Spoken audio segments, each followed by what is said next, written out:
Hey everyone, this is Chinmay and Anurag back again, and it's been a long time since we have uploaded any videos regarding our Ultimate Job Ready Codecast series. So today we are back with a new video, and today we are going to talk about gRPC. gRPC stands for Remote Procedure Calls, and stands for Google, I think, because Google has created the gRPC. Correct?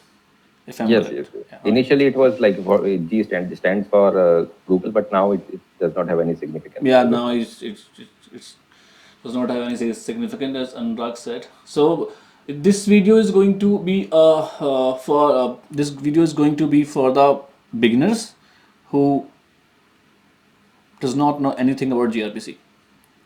So we are not going to go in depth like advanced gRPC topics, but we will try our best to explain the basic outline or the fundamental of gRPC. So like if you don't know anything about it, then after this video you will be knowing basic use cases and its context and why we use it, how we use it, and like what is the backbone of gRPC, why it is quite popular for inter-service communication.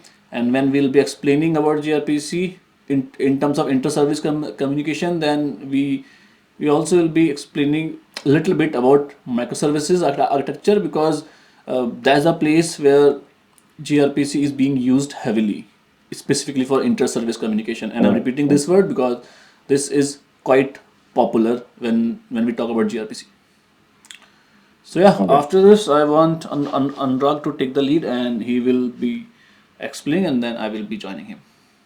Yes, yes. Thank you. Thank you for giving me this opportunity, Chinna. Okay. So, I think let's start from the basic, like for a beginner, what is gRPC and the buzzword around it. So, the most faced confusion among the beginners is that what is the difference in HTTP and gRPC? The basic difference. Yeah. So let's start with that. The basic difference between HTTP and gRPC is that first is that both are communication and communication model, and both are kind of a protocol to connect between two machines. Two machines, correct? Okay, Yeah. client and server, most probably we use these terms, client and server. So for the HTTP, REST APIs have become a synonym of HTTP. REST API is not the only implementation of HTTP. There are SOAP and other kind of implementation as well. But for the keeping our conversation a little easy, we will take HTTP as REST API implementation. So what we do in REST API, we have a client, we have a server, and we make a request for. We have four, five type of request: get, put, post, delete, whatever it is, and we send some payload in JSON format. Specifically in REST, JSON is dominant. JSON We can format. use Yeah. we can use another also. That's not an issue. But JSON is dominant around the market in the Yeah. market. It's quite popular, and yeah, can say easy to use sometimes. Yeah. For yes, because it's a Yeah. very human readable. Everyone can understand key value pair, and the implementation is very user friendly for the developers. So you see your JSON. When it comes to when it comes to like user friendly or like human readable thing, then I like personally I like XML, not XML, XML is YML, dot YML format more than JSON. I mean that's like personally I don't know. uh, Yeah. maybe it's a taste of every human different. Yeah. Yeah. So Sorry. Yeah. Please go ahead. I was where I was. So developer can see that your JSON is going or going through the network and coming back in a JSON format. That's all about REST APIs in HTTP. Now gRPC is one step ahead of this thing. Yeah. It's over HTTP two. I guess.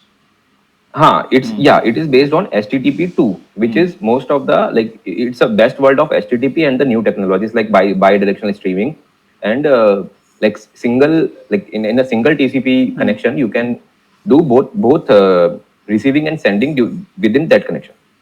That's the Yeah. benefit of HTTP2 over HTTP1. Yeah. Okay, so gRPC at its backbone is that RPC, remote procedure call. Yeah. That means it gives the ability that you can call a procedure, a method residing in a different remote machine. You can call it just like as in your machine. Yeah, basically, you can directly call all the methods which are placed on the server, basically like Different the machine, remote server, as you are calling them from your own machine own machine. locally. Yeah. Mm. So that is the word remote procedure call.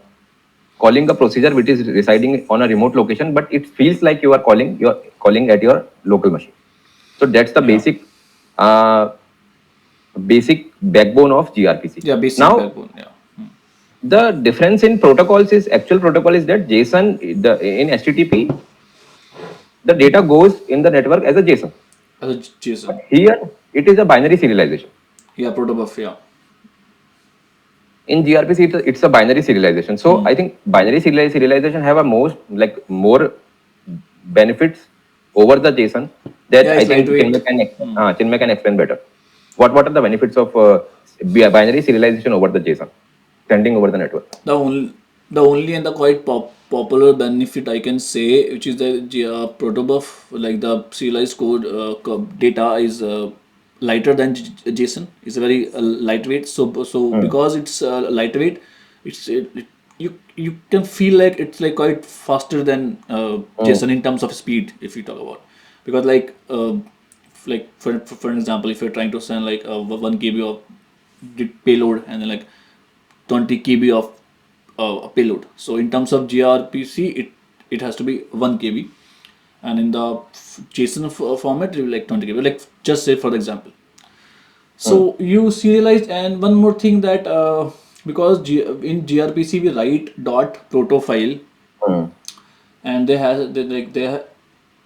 has to be a proper gRPC has a proper schema format, and you can share that schema format, same schema format with the client and the server. Hmm. So basically, what I'm trying to say that like no matter what type of data we are sending over the network, that that data can be defined in a same way on the client and on the server. Server as well. Yeah. And then based upon that definition, we serialize and deserialize our data. I mean, we don't have to do anything to do the Hmm. serialization and the deserialization. gRPC does it for us, so we don't have to do it. But that's not the case in terms of JSON. If we want serialization and the Uh, deserialization, we have to do you it have to you by have to do it. ourselves. We do it Yeah. ourselves, and that creates an overhead in the coding as well as on Yeah. the network. And that creates like extra cost. Extra cost. Yes, Yeah. yes, yes. So there's a major thing about that, like protobuf code or the protobuf file or the protobuf schema, whatever you can call it. It's like I think Proto 3 is the latest version. Yeah. I think in the coming year, like 10 to 15 years, when HTTP2 becomes like a like a normal thing in the browsers and over the like hardware networks, I think gRPC will replace HTTP. This thing, REST JRPC APIs. will replace HTTP because like even now, but like if like what I tried that like dealing with gRPC from the browser directly as a client, it's still a little overhead, and it's not that easy As of now, as till compared to now, till now, as yes, HTTP. yes. Till now, it's not ready. But I'm assuming like in coming 20 years, 25 years, we might be the backbone of www will change. That's what I'm thinking. That depends on so many factors, but yeah, we can say who knows. So, uh, So yeah. okay, so let me take this opportunity to bring up one major confusion that I felt when I was learning this gRPC thing is that I was thinking that if you go on the internet and you search for the gRPC, they will say it's a communication protocol between microservices. They That's say true. like that. That's true. Yeah, That you can use to communicate between two microservices. that's true. But nobody will tell you that these two microservices are nothing but gRPC server itself Yeah, there or has to be gRPC Java client. server. When you write Yeah. code, you Yes, define yes, a yes. server. Yeah, Yeah, there's a trick. There's a trick. The person who is coming from teaching server. HTTP background, na, HTTP background, na, they will think ki, I have to implement a HTTP server here. I have to implement HTTP server here, and there are two HTTP servers as a microservices, and they will communicate through gRPC. This is not. This Yeah, is this not is the thing. not true. You can use This is not the like thing. in the same service you can use both HTTP server and the gRPC server, but there has to be Uh, gRPC server and the gRPC client. yeah. So Yeah. when we say ki two microservices are communicating through gRPC, Hmm. both of them are either gRPC server or gRPC client. Yeah. So that's what I want to get it clarified. Yeah, basically, yeah, of course. When we are saying inter-service communication, mean like two services are communicating each other, because like when you work with microservice, like if I try to define microservice architecture very easily, then Mm. you don't run. I mean, you can run, but usually you don't, or you don't run HTTP server on each and every service, because you Mm. don't need that, because the external user, the end user, needs to interact with only one HTTP server, Mm. which can be your API gateway. Like No, API let's gateway. keep it easy, and then from your API gateway, and on your API gateway you have to have one HTTP server and one gRPC client code, which further can connects with other services as Mm. gRPC services, and then get response from there, and then send that response back to the client using HTTP.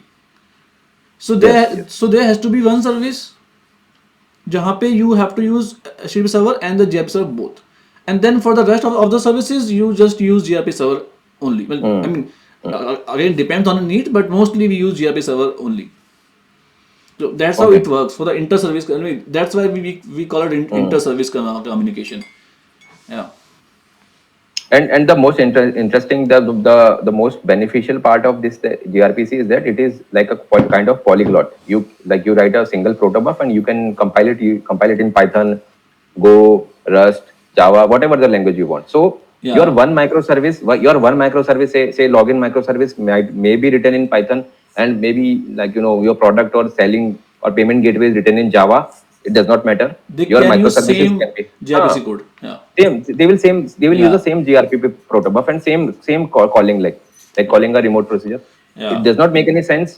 It does not make any difference whether your one service is written in Python and one service is written in Java. Yeah. So they share a common point, a common Hmm. point of contact while That is using this protobuf. gRPC protobuf Firefly schema. So yeah, that's Yep. good thing about it, that I think that we cannot. I don't think there's some another way to do this if we don't have gRPC. I don't think so. It's we can do that, but it's not that easy. Like Yeah, how it's not that gRPC easy. make. I mean, We have to maintain two things. We have to bring developers from like a common knowledge, like a person who knows Python and Java, little bit of them, so that they can connect it. But for the gRPC, you wrote third person is writing a protobuf. Say, let's say third person yeah, writing a protobuf manager, yeah, no technical knowledge. yeah, You are Python guy, I am Java guy. yeah, He will give you your protobuf file. He will give me the same protobuf file. You yeah. will compile in Python. I will compile in Java. That's it. Otherwise, we have Same to code. write it by ourselves. Then I have to know both Java and Python. Yes, there should be. Huh. If I want to work the same code, of course. So, this protobuf things gives the developer a decoupling kind of like loose freedom Yeah. in the whole architecture. And it's all also strongly typed, like very Hmm. strong version of the TypeScript, yeah, like Rust or TypeScript. So it's strongly typed, because and it will give you error on the compile time, like when you will be compiling the code with like using protobuf library, which is available for almost every common language. So that time it will give you a error if there is an error. So it's like compile time error throwing thing, and it use, of course, very compact binary format, so that's why the size of payload is Payload is very small. extremely small compared to JSON or XML. Hmm. That's good thing about it. So this is the basic. It use HTTP2, and there are a few types of gRPC services. So I just try to explain or like say those type one by one. There are four types: unary, server streaming, client streaming, and bidirectional streaming. So of Okay. course there has to be client and server.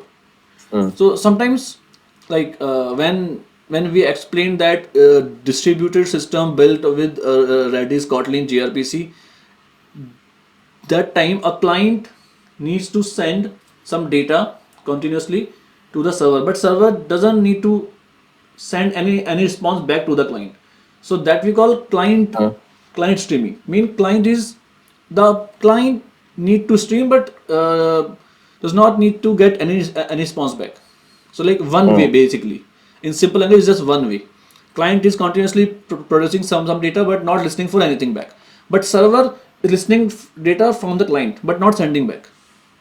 So just one way service. So unary, a unary is client sends a signal, a single request, and get a response back. So it's like simple HTTP call based on request and response. अभी like HTTP में हम क्या करते हैं, like I send a get request, like get username or the profile. So I send a request and I get data back, back to me. So unary, request दिया, response लिया, that's it. Then we have a server is streaming. So client sends a single request to the server and then server start streaming back to the client and then keep streaming. Okay. So client So- एक बार request देगा. Let's get a simple example for unary and server streaming. For the unary, I think fetching a user profile kind of thing. You just ask them to send your data. Authentication में लगा लो ना, like Authentication. Like you send API gateway say to the auth service, you send email and the password. So request में email password and you get back a token. Get back token. Send that token to the user. So unary हो गया. So this is unary. The second, the real life example of server streaming is that maybe Server streaming, the stock client sends signal. stock prices. Yeah, you can send a signal and then you keep listening for data because servers will keep sending data. Keep sending you stock Yeah. prices. Okay. So when you define the server streaming service now, so what you need to do is क्या होता है कि if I say the code of the protobuf now, I mean in this video we are not showing the code, but you define things like RPC, then list prices, maybe you can say RPC list prices, and then you define the type of that prices, like what the, because you have to send a signal to the server once.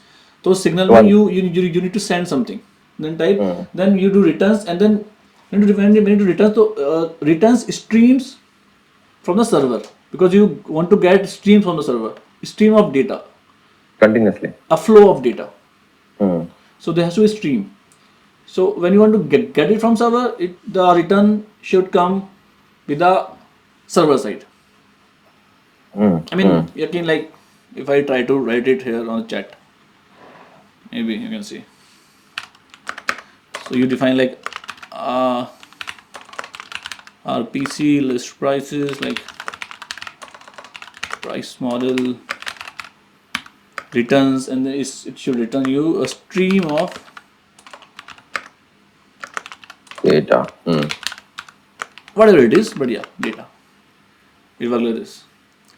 So here returns stream of prices. If you want to make it like bi-directional, then you do like returns stream both side. And Like a chat application. yeah, Like a chat application. Yeah, Based. the basic, this is also important, Chinmay. We do not need websockets Yeah. in gRPC. It is Machine to machine. this bidirectional connection is natively supported in gRPC. Natively supported, and like you will keep the connection open Open. until you don't close it intentionally. So that's how you can keep sending data and receiving data in real time. So yeah, that can be treated as a chat application.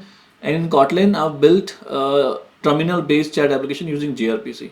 So maybe in like next video we can create a terminal-based gRPC chat application where you can send like chat, like just like chat, like we SSH tunneling over the EC2. Like seems like that, but yeah. And then Yeah, that's one important thing. We do not need WebSockets in gRPC. Yep. Then we have a client streaming Client RPC. streaming. When client sends a stream of data to the server, Mhm. to the request and receive a single response.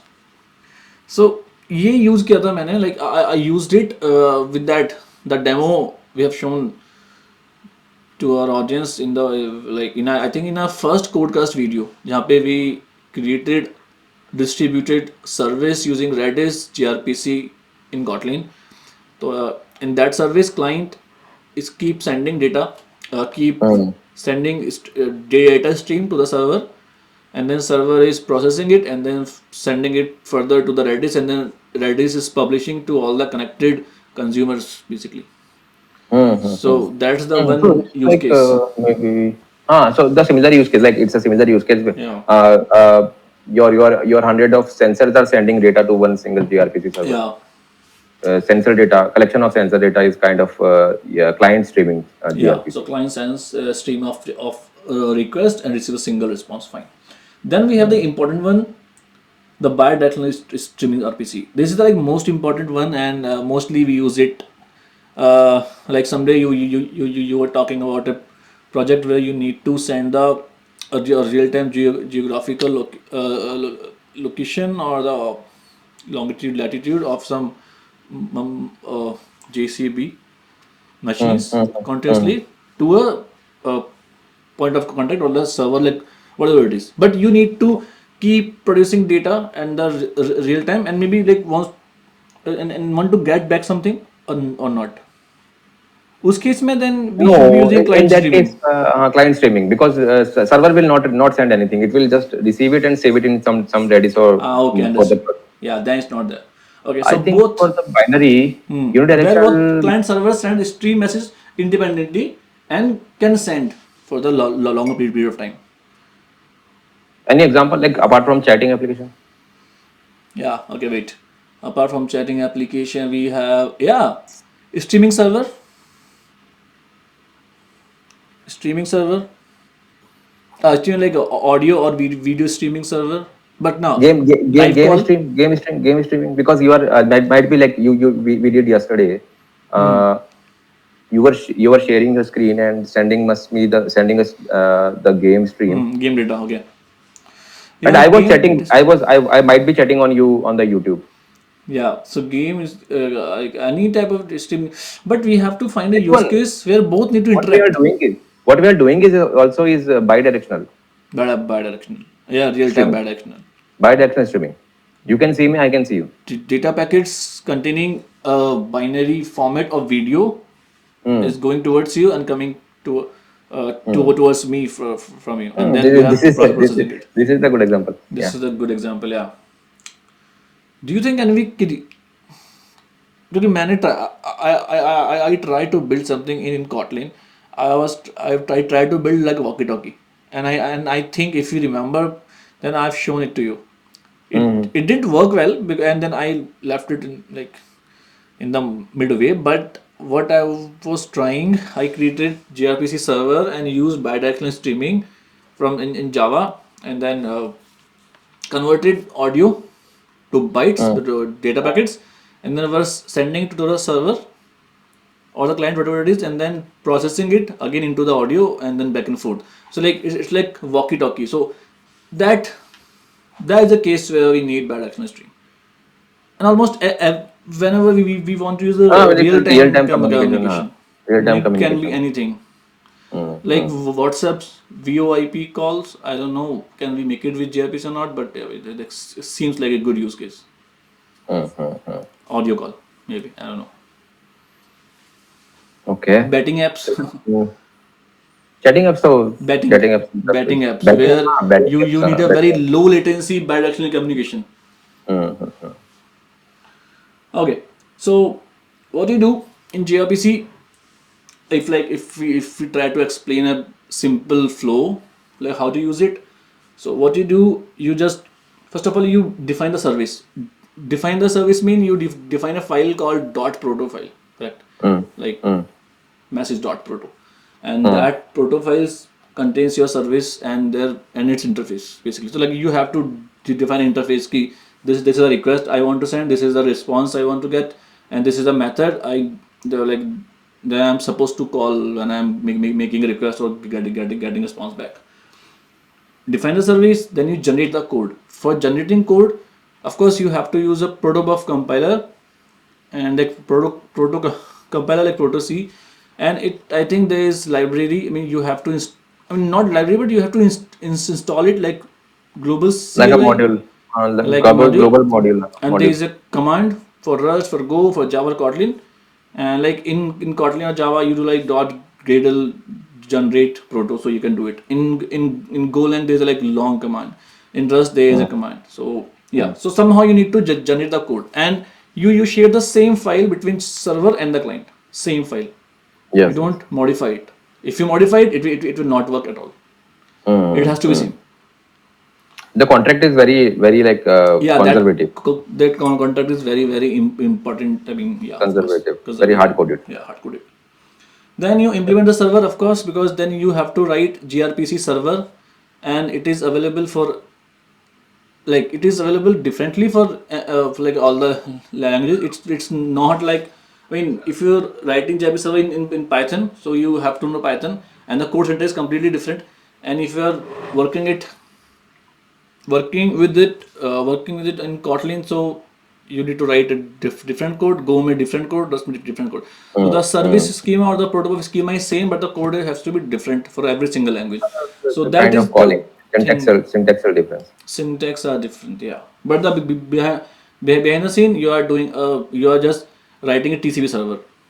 Yes, yes. If we go into the depth of gRPC, so at the end of the day, we are writing a TCP server and using it differently.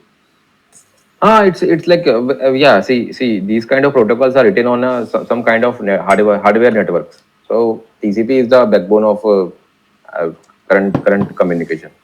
So ultimately, we are working on TCP only, TCP layer only. So sometimes, like if you want to write like let's say for just for the example that if we try to create something like let's say gRPC clone, Mm, like our own gRPC type of thing. So mm. what are the key ingredients we need? Like what do you think? TCP server, of I course, think for the we networking. yeah yes, yes. Our basic ingredient would be our OSI model, the upper 2 or 3 layers of OSI models. We have to uh, exploit the usage of these layers as gRPC is doing. So, but yeah, but the thing is that that the code generation part is. Uh, but I still don't know like very much like because like nobody sees that code like generator code. You never go to that Ah, you we never don't go do to that. that folder We don't because open we it. don't need to. We just call it. We just call it. So, but like sometimes like while debugging we might check that folder, but not very often. We So don't edit that. We yeah, don't edit that. we cannot edit. No. It is written there like don't touch or don't Uh, edit this file. So yes. वो पढ़ने के बाद we never check it. Okay, fine. Like we don't see something what we can't edit. So why? Yeah. Anyways, so yeah, define service, generate code, implement server, implement client, of course, and then run the communication. So all you are doing Yes. is just remotely calling some methods on the server as you are calling them locally. That's it basically what we do, gRPC. Okay, if I quickly say why choose gRPC over other communication methods, so I can just like read it out. Of course, gRPC use HTTP 2, not HTTP 1.1 typically. The payload format is protocol buffers. Simply, it's binary format. That's why very Very small, lightweight, fast. Like very small, and fast. But JSON is text based. this is it. Yeah. Then we have a same API contract. So you don't need to know anything about the like. I mean, like client doesn't need to know anything on the server code implementation, and same for the server because we are sharing the same These contract. So it has to be same same. same contract, and they both client and server can have a different implementation. Like one is written in different language, another is different Yeah, the Java, server can be whatever. different. Then streaming support, yeah. like WebSockets, इसका ये सबसे बड़ा like there's a like very big advantage of using gRPC is that when we are working with a HTTP, we don't have a native streaming support. We have to use WebSocket. Okay, WebSockets. but in the gRPC we have a native streaming support. So I think that time, in that case, it is good to use gRPC, and I think gRPC real time communication is way more scalable than WebSocket. Yes. Let's wait till HTTP 2 comes into the market for the browsers. Then we see the drastic changes. Till now, if the bidirectional this streaming is going on between web and servers, it's behind some API gateway between two services. It's not accessible to public as of now. Yeah, somehow we can do it, but that's not easy. Yeah, you We, can we like directly call it browser from does the not natively browser. browser does not natively support HTTP 2 as of now. Yeah. Then we have if you say about learning curve, then learning curve is a little bit I didn't feel that it is steep, but yeah, if you're a beginner, and again depends on like how you learn things, so it can be a steep curve for you. For me it was easy, but yeah, it is generally it is said that it is steeper than the HTTP 1.1, which is like way more gentler than the gRPC Intuitive app. learning It's curve. very intuitive. Yeah, very intuitive and easy to use somehow, and you have a lot of resources. The first time, gRPC documentation is very new thing. Did not yeah, have lot of documentation. like 2-3 years back, the first time when I studied about gRPC, I went to the official websites. and मुझे घंटा कुछ समझ नहीं आया था, like I Documentation is understood still nothing about in it. the infancy. Yeah, and then I left it in between. Yeah. Mm, mm. Performance wise, of course, gRPC is a winner, and it's like high performance network communication as compared to HTTP. No, as compared to HTTP 1, yeah, in last API. Yeah. Well, yeah, there's the thing, and we can say that when it comes to microservice, this is the essential thing. You can have HTTP communication between microservice. Okay, let's say if you don't use gRPC for the inter-service communication in a microservice, then like what type of disadvantage or like what type of demerits you can have if you use a HTTP over gRPC? I think one would be the speed itself, performance. As performance is one of the major drawback of HTTP 1 over gRPC. Plus, from the developer perspective or the architectural perspective, the loose coupling of JSON, Yeah, there's loose like coupling of very REST API higher is a negative dependency on each other. on each other. It's a negative point. Like it somehow compromises the basic fundamental of what we say microservices. Microservices should be independent of each other. But using the HTTP protocol somehow makes them cohesive. Yeah, we are just like we are losing the actual meaning of microservice Microservices, architecture. if we use HTTP, somehow it works, and many big players are using HTTP as their backbone for inter-service communication. But it's okay. They are using it. But as you are asking for the negative points, if they move to gRPC, their life would be very much easier. Developers' life would be very much easier. Understood. That's nice. Yeah. Okay. So one thing. Yeah. Again, you can do almost anything with gRPC because like you work with gRPC server, so you can do things like writing a middlewares, because like I think this can be a topic and people don't know about it. Like when we do HTTP call, like request, we have a middleware like auth middleware or the log middleware, and every single request has to go through via that middleware, that checking gate, and then you check for the auth and everything, and then you log the request. So we have that in gRPC, but we don't call it middleware. Usually we call it interceptor. So Okay.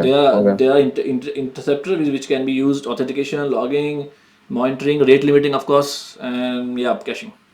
So same like you can do everything what you can do on the HTTP 1.1. Yeah. Basic. And again, I tried one thing, like I can say I tried to open 100K, like 1 lakh real-time WebSocket connections, and I was able to go up to the 70,000 only, 70 or the 75,000 max. After that, it started getting like a server exhausted, similar कुछ error. But when I tried it with gRPC, gRPC, and it was working really well. And I created a video, Udemy course as well about it, where you can open 100K, 1 lakh or real time gRPC by different streams, and it was working really well. So I think it is scalable. It's way more High risk of yes. scalable than WebSockets. Yep. ये बात करते करते मेरे दिमाग में idea, can we create some, like, yeah, of course, but gRPC is not supported on this browser yet, like, natively, yes. but we can create something like a new WebSocket type thing, but under the hood we can use gRPC, and that's how we can create a scalable WebSocket, like just like side project, not production thing. But I think like that's interesting project if anybody wants to create projects on gRPC after this video. Until you have a dependency in browsers, you cannot leverage the full potential of gRPC. Yeah, definitely. That's true. Well, if I try to read out some common challenges and best practices, तो common challenges तो यही है कि like browser support बहुत limited है फिलहाल. There is a very browser support limitations are there, and you need something called gRPC web. Yes. And again, this is steeper learning curve. It has a binary format, not a human readable. And then yeah, HTTP2 requires proper infrastructure support. It's not as easy as HTTP 1.1 to use basically.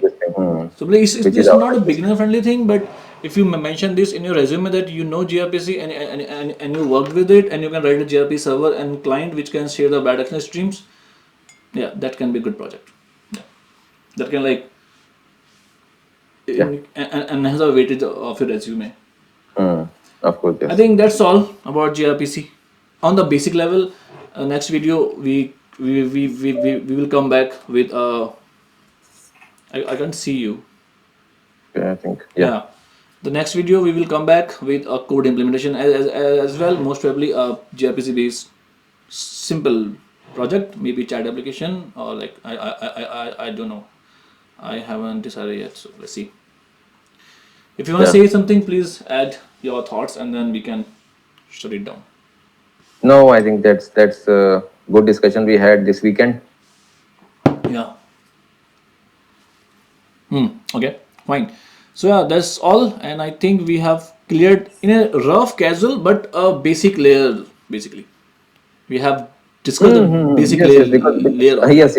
The person like me who comes from HTTP background, like years of experience in HTTP, gRPC. When I was introduced to gRPC, like it took me some time to understand the gist, to get the essence of what gRPC is.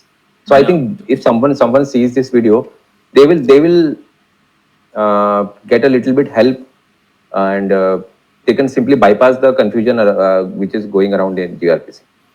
Yeah, of course. After watching this video, basically they will be at least they will be knowing what gRPC is and why we use it. How not how use it in terms of code, but how we use it for the macro service and all. We'll come with that. How to use gRPC? We'll come to that on later point of time. Yeah, in the next video we can like create some gRPC code, as I said. Yeah.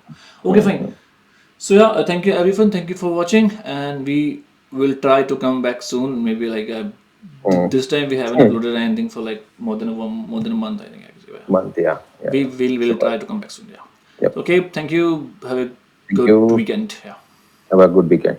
Goodbye.